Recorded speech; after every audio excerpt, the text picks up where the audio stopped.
E hoje nós iniciamos mais uma série intitulada Rumos, com vistas ao ano eleitoral que é 2024, quando em todo o Brasil serão eleitos prefeitos e vereadores. Nosso convidado de hoje é o médico Antônio de Pádua Pacheco, o Dr. Pacheco, que já foi diretor de saúde, foi o primeiro cara a implantar o que é hoje uma UPA, era um pronto atendimento, não tinha o U da unidade. Foi vereador e foi vice-prefeito. Doutor Pacheco, o senhor está em qual partido político hoje? Hoje eu estou no Podemos, né? Já estou no Podemos há cerca de 4 ou 5 anos, talvez um pouco mais, e é o partido em que a gente pretende permanecer e participar aí partidariamente do próximo pleito que se avizinha, né? E o Podemos tem um time bom, já tem um vereador, que é o Rogério, né? 2 vereadores, o Dica e o Rogério. Dica Chique, o Isso. Rogério, e quem sabe esse ano um terceiro. Bom, como é que essa história de pronto atendimento? Isso foi há bastante tempo, né? Sim, sim. Isso vem da administração do Valmor Barbosa Martins, que foi quando eu tive minha primeira incursão no meio político, né? Naquela época eu fui convidado por ele para ser diretor de ações de saúde na cidade, isso foi em 1992. Né? E naquele momento havia um pleito da população do Além Rio, Ponte São João, Jundiaí Mirim, Caxambu, Tamoio, toda aquela região, e que eles pediam a reabertura, na época, do Hospital da Ponte, que era assim, carinhosamente chamado de Hospitalzinho da Ponte, cujo nome era ICT, Instituto de Cirurgia e Traumatologia. Né? Mas era um hospital particular, que foi fechado pelo GAME, que era Guarulhos Assistência Médica. Guarulhos Assistência Médica, que não era nem de Jundiaí, mas tinha o Hospital Maternidade naquela época, o Hospital Maternidade e o Hospital da Ponte, que era o ICT. Então, esse Hospital da Ponte foi fechado pelo grupo. O grupo não tinha mais interesse. Mas a população se mobilizou de toda aquela da região de Ponte São João, da Além Rio, né? Se mobilizou e vieram até a Secretaria de Saúde na época, que era chamada ainda de Secretaria de Saúde, hoje é Unidade de Gestão, fazer um pleito para a reabertura do hospital. O prefeito, então, o Valmor, pediu que nós avaliássemos na secretaria o que poderia ser feito, uma vez que o hospital não era da prefeitura, o hospital não era do município, o que podia ser feito. E eu, então, sugeri ao Valmor que nós montássemos um pronto atendimento, ou seja, uma unidade, um equipamento de saúde com capacidade de resolver 90% das demandas e 10% que não era possível resolver seria encaminhado para o Hospital São Vicente. E é essa mesma estatística, e foi assim que nós fizemos naquela época. Então, em um ano, Anselmo, nós idealizamos e implantamos o PA da Ponte, que foi um ano que eu fiquei na administração do Valmor, do final de 1991 ao final de 1992. Então, nós implantamos o PA da Ponte. Eu digo isso para você, assim, com bastante orgulho de poder ter participado da administração e ter montado, idealizado o primeiro pronto atendimento de Jundiaí. Para mim é um grande orgulho, mas um orgulho positivo, né? Não é soberba, não. Um orgulho positivo de ter podido oferecer para a população. Depois, com o plano do governo Lula, que foi plano de aceleração do crescimento, né? PAC. Eles fizeram um planejamento a nível nacional de montagens de pronto atendimento. E a denominação só colocaram unidade, a palavra unidade na frente. Então ficou unidade de pronto atendimento, que é UPA.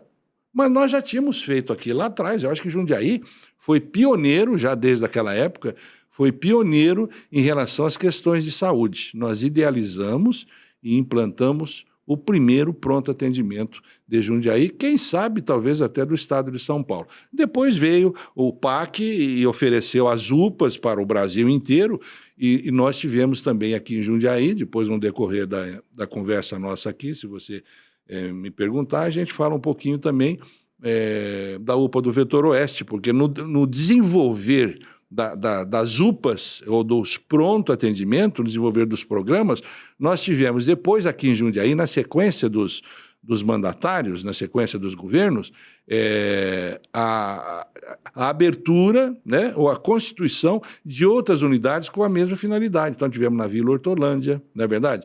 Tivemos lá no próprio Vetor Oeste, tivemos aqui no Retiro, que eram também pronto atendimentos, né? Pronto atendimento da Hortolândia, pronto atendimento... Tem no centro também, né? Tem no centro também e tal. Então, eu acho que nós fomos precursores, Jundiaí saiu na frente, e eu tive a honra de poder participar lá atrás do primeiro pronto atendimento de Jundiaí. Bom, essa incursão na administração, na política, digamos, apesar de que seu cargo era eminentemente técnico, em 92, depois disso você ficou um bom tempo fora de política, até que você resolveu se candidatar a vereador. Quando foi isso? Vereador, eu fui em 92, 96, 2000, eu acho que 2004 foi a primeira vez, 2008 eu fiquei na suplência e assumi a Câmara um período curto no lugar do Juca. O Juca era vereador. Juca Chaves Rodrigues. Juca Chaves Rodrigues. E em 2012 eu então fui eleito vereador na primeira contagem, né? Com cadeira minha mesmo. Foi titular, digamos. Titular, isso, exatamente. Com mandato, né? Com mandato. E depois disso daí, em 2016, né? Você se elegeu vice-prefeito. 2016, fui eleito vice-prefeito com o Luiz Fernando Machado na primeira administração dele, que veio de 17 a 2020. Essa é a cronologia da minha incursão política na época. Em 2020... houve, digamos, um acidente muito grande a nível mundial, que foi a pandemia. Sim. Então, eu digo a você, Anselmo, uma definição bem simplista, assim, que com a pandemia, como a minha especialidade é pneumologia, e a Covid atinge principalmente o pulmão, todo mundo vivenciou essa situação, de ver, falar, outros que tiveram a doença, uma enormidade de pessoas que faleceram, infelizmente, e tal. Então, como a pandemia... a Covid é uma doença principalmente pulmonar, ela começava pelo pulmão, podia depois atingir outros órgãos, eu fui, digamos assim, abduzido daquela minha condição política para o atendimento dos pacientes. Que aí, digamos que o meu dever médico falou mais alto. Então era o momento de eu servir a população efetivamente como médico na linha de frente de uma pandemia, que foi o que nós fizemos. Eu me afastei, sem deixar de ter ajudado o Luiz Fernando e toda a equipe da saúde na montagem daquele gabinete de enfrentamento à crise e tudo mais. Isso eu participei do início dessa montagem, né, daquele gabinete, e depois, então, eu, como disse, fui abduzido. Quer dizer, eu tinha que fazer uma opção. Como é que eu posso... Arrancado. Como é que eu posso ajudar a população, uma vez que eu sou médico? Atendendo as pessoas. E foi o que eu fiz. E passou a última eleição, também não tive nem como pensar em qualquer atividade política, que foi 2020, né? 2022, a última eleição, 2022, de 20 a 24, eu fiquei totalmente afastado da vida política. E agora o partido, então, está retomando essa atividade agora partidária, com finalidade eleitoral deste ano e tal, e eu estou à disposição do partido aí para aquilo que o partido achar que eu possa ainda servir. No caso, seria uma candidatura à Câmara. Talvez sim. Eu acho que essa seria a opção mais lógica e tal, né? Eu cumpri o mandato de prefeito, de vereador, foi uma grande experiência no Legislativo, gostei muito do Legislativo. Aquela condição me favoreceu, junto com o Luiz, que me deu a oportunidade de fazer a composição com ele, pelo que eu sou muito grato também, e fizemos um governo altamente produtivo. E depois a pandemia me trouxe, e agora eu estou novamente à disposição do partido para aquilo que o partido achar que seja bom. O mais sensato, talvez, o mais lógico, seria uma pré-candidatura a vereador. Começar novamente o caminho que eu já trilhei. Bom, saindo um pouco dessa área política, nós vamos para a área médica agora. Opinião sua. Nós tivemos a Covid, que foi uma pandemia, felizmente apareceram as vacinas, e eu acredito, tomei 5 já, 5? Corajoso, hein? Ué, se tiver que morrer, morre logo, né? Tá certo. Bom, tivemos a Covid e agora nós temos aí quase que uma epidemia de dengue. Exato. Qual que é mais perigosa? A Covid, sem dúvida, não tem dúvida nenhuma. A transmissibilidade da Covid ela é muito instantânea, né, Anselmo? Porque, veja bem, você não tem um vetor. Na dengue você precisa de um vetor, que é o mosquito. Que é o mosquito. Né? Agora, se estamos eu e você aqui, se não tiver um mosquito que pica um e passa para o outro, a gente não pega dengue. Um pode ter e o outro não. Agora, com a Covid, se nós estamos num momento desse aqui, de frente a frente, conversando, e pela difusibilidade do vírus, fatalmente, se eu tenho, vou passar para você, se você tem, vai passar para mim. O vírus é um mosquitinho muito miúdo, né? Ele é invisível, né? É invisível. O vírus é invisível, só na microscopia mesmo que você consegue ver.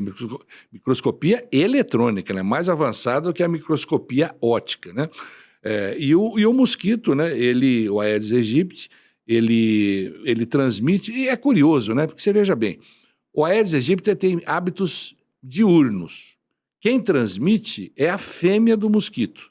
E ela transmite assim, ela pica o infectado para se alimentar, para poder gerar os ovos, e os ovos vão gerar as larvas numa superfície de água parada, né? Então, e o hábito do mosquito, da mosquita, né? Mosquita, é mosquito fêmea, na verdade. Não vou falar que nem... Mosquita mesmo. Que...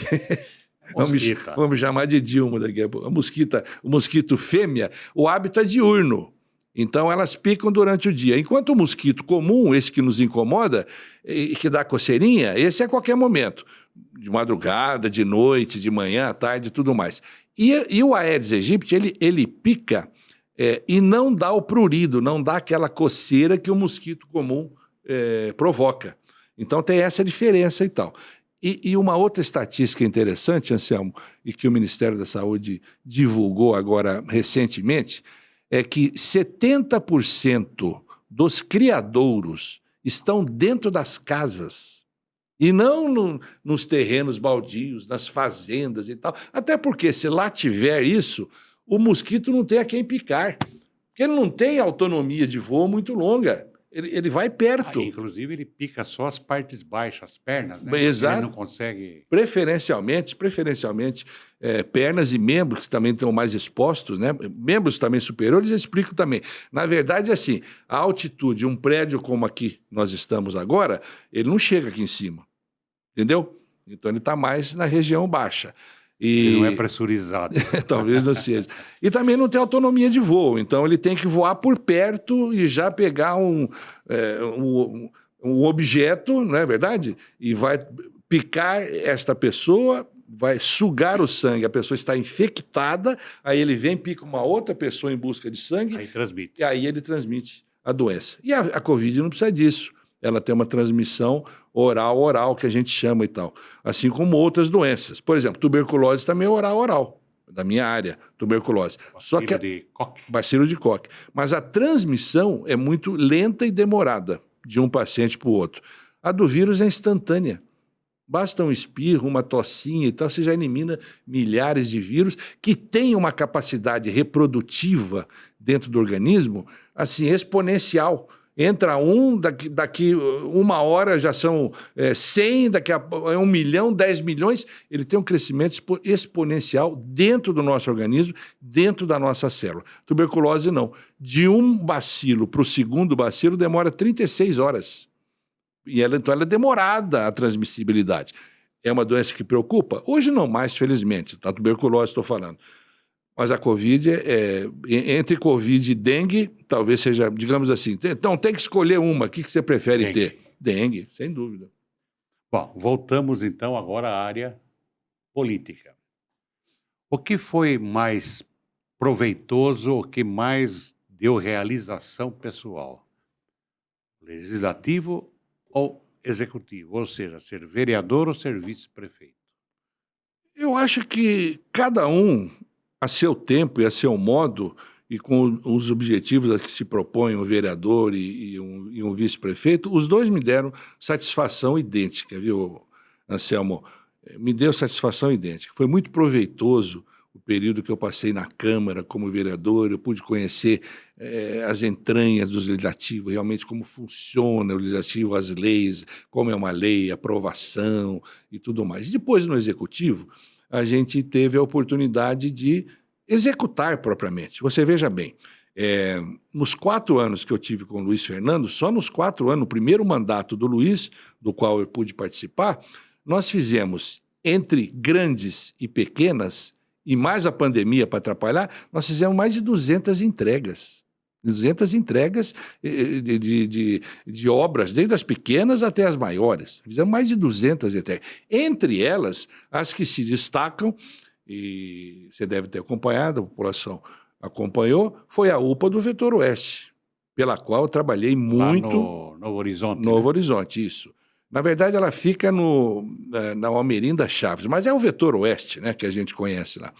Então, a UPA do Vetor Oeste, acho que foi a grande entrega da área de saúde do primeiro mandato do Luiz, da qual eu pude participar com muita honra e pude participar efetivamente, acompanhar todo o término da obra, todo o investimento, as modificações que foram feitas lá dentro, a ideia da clínica da família, que também veio junto no desenrolar dessa entrega. Então, eu pude participar da entrega da UPA, que foi a primeira UPA de Jundiaí, talvez uma das maiores do estado de São Paulo, que já vinha de governos anteriores, sem o término dela.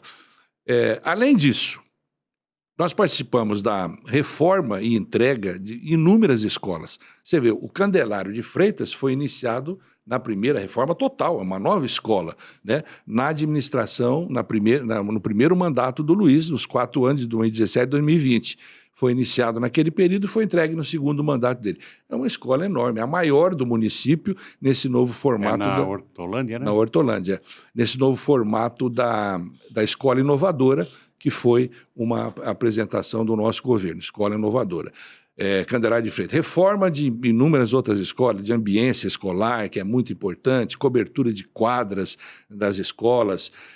Participamos também de toda a reforma do Hospital São Vicente, os quartos do São Vicente, comparados hoje com os antigamente, nós temos um hospital com uma... Palácio. É um hospital de qualquer nível de hospital não público de São Paulo, né? Alguns públicos talvez, um ou outro, né? O INCOR talvez, mas os hospitais não públicos, particulares de São Paulo, nós temos aqui a parte de hotelaria do São Vicente do mesmo nível de São Paulo, sem também, é claro, desmerecer a competência técnica. Se o São Vicente não tivesse a resolutividade que tem, ele não teria essa procura que ele tem, né? Porque é um serviço bem prestado, Anselmo, ele atrai pessoas de todos os lugares, seja em qualquer setor. Na educação é assim, na saúde é muito mais, comércio é muito mais, sistema viário de oferta de emprego. Quer dizer, uma cidade que se destaca no plano nacional e no plano estadual, Jundiaí é a 7ª economia do estado de São Paulo e a 15ª do Brasil. Uma cidade assim atrai todos os outros municípios da vizinhança, não é verdade? É a população uma coisa natural. Natural. A população busca o melhor. Se a educação aqui é melhor, a população quer participar da educação do município, ter seus filhos que estudam nas escolas municipais aqui de Jundiaí. Se a saúde é de boa qualidade, como as pessoas querem vir aqui ter o melhor atendimento de saúde. Isso é uma busca natural e legítima. De onde você morar, não importa, não precisa morar naturalmente no antigo aglomerado urbano, hoje região metropolitana, que eu sempre defendi também, infelizmente nós alcançamos isso, pena que eu não tenha sido no meu mandato com o Luiz, foi no segundo mandato do Luiz e tal. Então, Anselmo, aquilo que é bom acaba atraindo a região. E isso aqui levou a administração do Luiz Fernando, e eu participei no primeiro mandato, a uma aprovação de 75% da população de Jundiaí, né? Eu nunca, aliás, vi uma vez só uma mulher reclamando do Hospital São Vicente. O resto foi só elogio.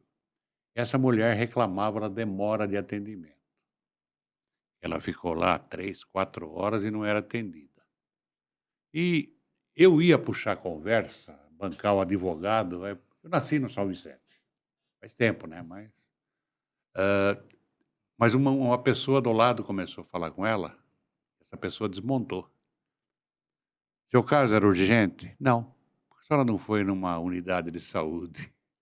Ah, eu prefiro. Não, a senhora prefere. Lá eles vão dar vez para quem tem mais urgência. Eles classificam, se não me engano, por cor, por uma coisa assim. Isso, exatamente. Então, se eu chegar lá, por exemplo... Prioridade no atendimento. Se eu chegar lá com os 2 braços quebrados, eles vão me passar na frente. Sim. Mas se tiver um cara infartado, ele vai passar na minha frente. Também vai Isso passar. é natural. É natural, é. Então, uma única vez eu ouvi alguém reclamar do Hospital São Vicente. Então, Entendo. é realmente referência.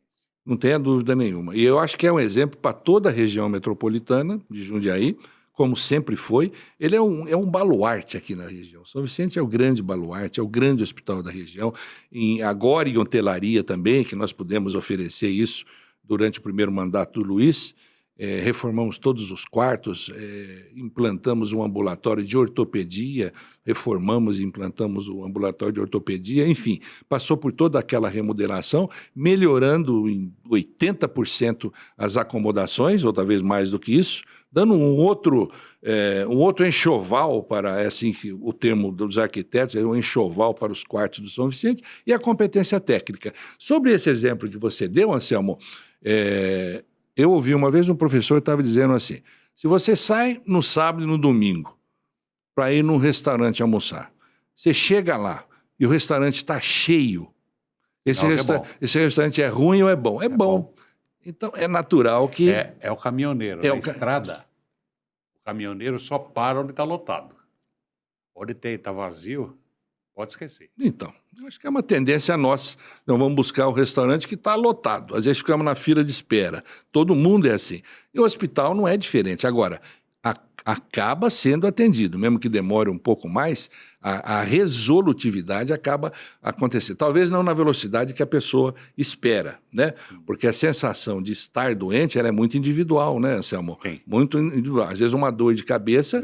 Meu calo dói mais do que o seu. Dói mais. Às vezes uma dor de cabeça para uma pessoa é insuportável e a gente tem que acreditar nela, e para outra pessoa é mais tolerável, né? Então tem essa situação que é muito pessoal de um paciente para o outro e tal. Agora, a urgência não. É um infarto? Imediatamente. É uma fratura de membros, como você falou? Imediatamente. É um trauma craniano? Imediatamente. Para isso, o São Vicente é, sem dúvida, um hospital de referência e exemplar. Bom, 4 anos na Câmara, 4 anos como vice-prefeito, mais 1 ano e pouco lá como diretor de saúde. Um ano. Atrás de 1 ano. 1 ano, é. Bom, isso dá conhecimento, dá experiência e tal. Como médico, você não é aquela pessoa que foi vereador de bairro de determinado núcleo, digamos.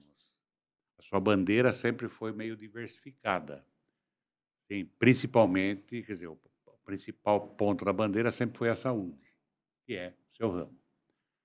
Se você for candidato a vereador, e eu acredito que seja, qual será a sua bandeira? Continua sendo a saúde, não tem como. É a minha profissão, sabe, Anselmo? Porque eu vejo assim, eu acho que a política não pode ser encarada só como profissão, né?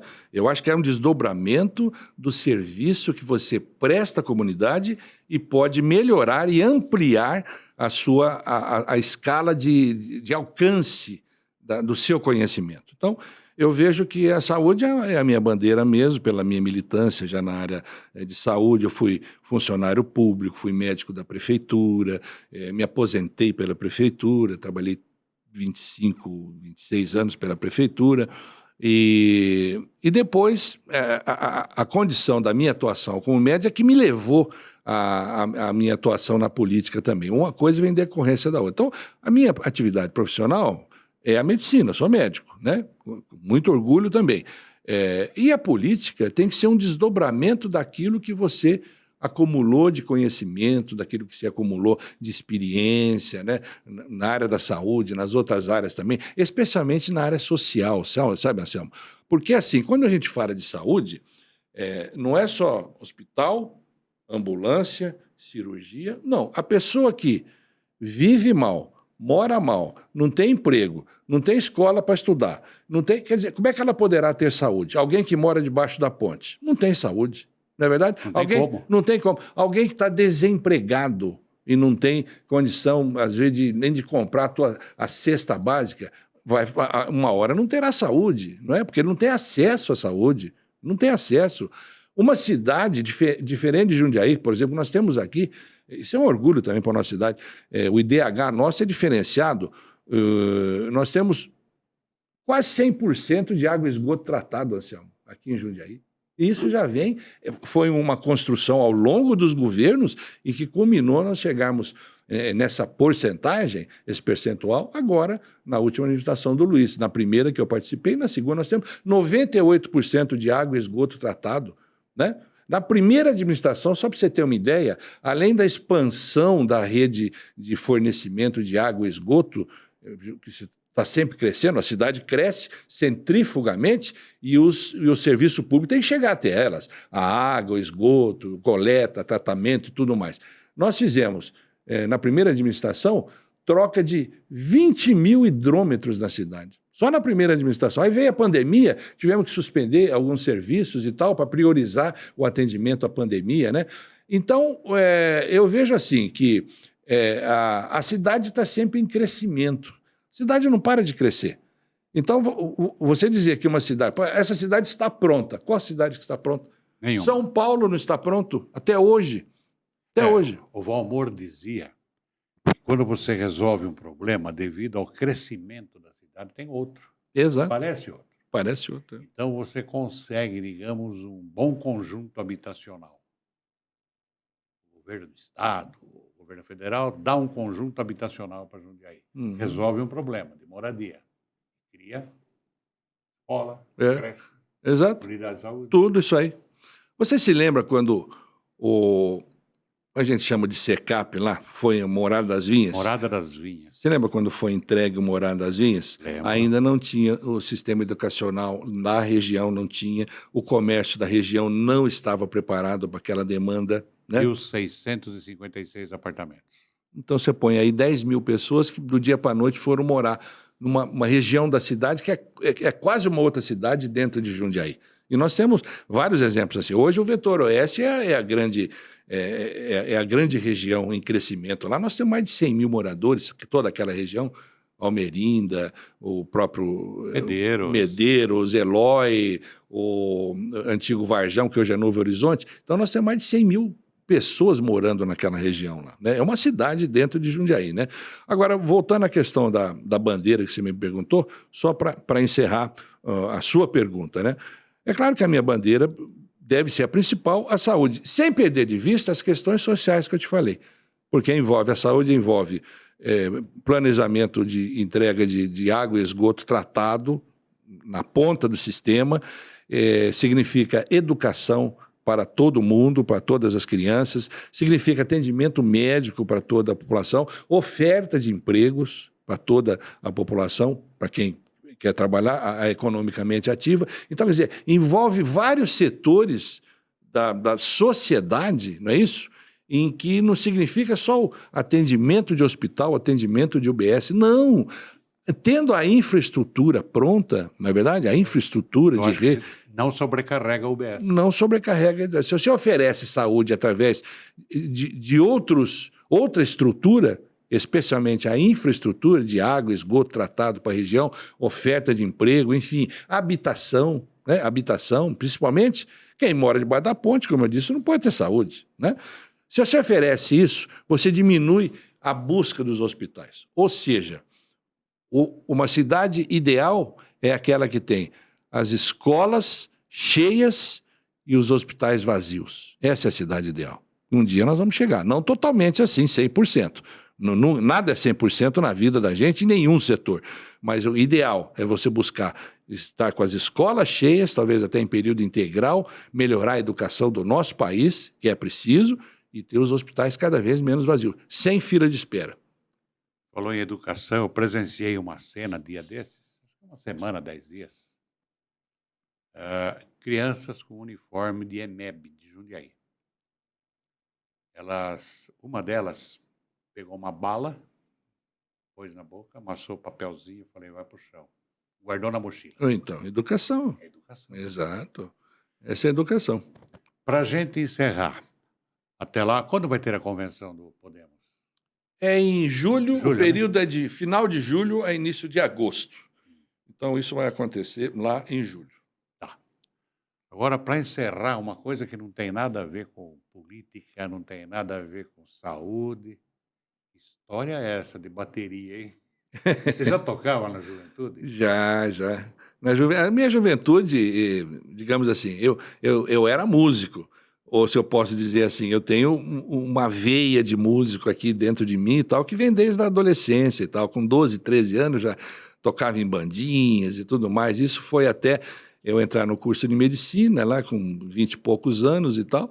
E aí fui me afastando, e voltei depois um pouco mais velho, né? Quando eu pude, cumprido todas as etapas da escola de medicina, o trabalho e tudo isso mais, porque a gente na vida se faz escolhas, né, Anselmo? Você tem que escolher uma coisa ou outra e tal. E agora, hoje, eu posso me dar ao luxo de satisfazer essa veia minha de músico aí e tocar bateria, que foi sempre o meu instrumento preferido e tal. Eu, modestamente, me viro lá. Acho que você viu, né? Você não desafina. No desafio, né? É verdade. É. Doutor Pacheco, eu agradeço sua presença por aceitar nosso convite aqui. Desejo-lhe boa sorte e espero que você volte aqui depois para falar sobre a sua candidatura oficial e quem sabe depois sobre seu novo mandato. Mas aí vai depender de você e dos seus eleitores. Exato, do partido, né? O partido que vai definir realmente se eu serei candidato. No momento sou pré-candidato à disposição do partido, dos nossos eleitores, na verdade. O mandato é um mandato popular. Que é o mandato popular? É daqueles que nos elegeram. Isso é o mandato popular, né? E eu quero lembrar uma frase aqui, Anselmo, que vale para todos nós que já passamos aí dos 50, mas vale para todos nós, vale em qualquer idade, mas especialmente nessa idade, que é do comandante Rolim, que dá nome ao nosso aeroporto aí. Conheci-o pessoalmente, Rolim Amaro. Maravilha. É um homem que eu admirei pelas entrevistas que eu pude, não tive a oportunidade de conhecê-lo pessoalmente, mas ele disse uma frase muito curiosa, ele disse assim, que a experiência, quando nos chega na vida, quando nós completamos, claro que você não tem ela pronta toda, né, completa, mas a experiência quando nos chega, a gente já quase que não precisa muito dela. Tem um sentido muito forte, quer dizer, quando você está preparado para alguma coisa, você já está se aposentando.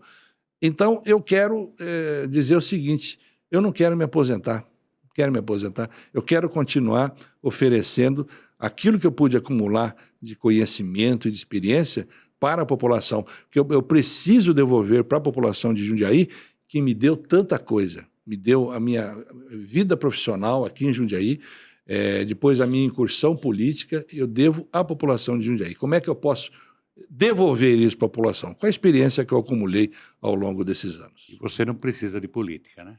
Não é carreirista. Não, é o que eu digo para você. Minha profissão é médico. E eu quero exercer a política como um serviço para a sociedade. Eu acho que é assim que o político deve se encaixar. Ok, muito obrigado, então, mais uma vez. E contamos com você aí quando tiver mais novidades. Tá bom, muito obrigado.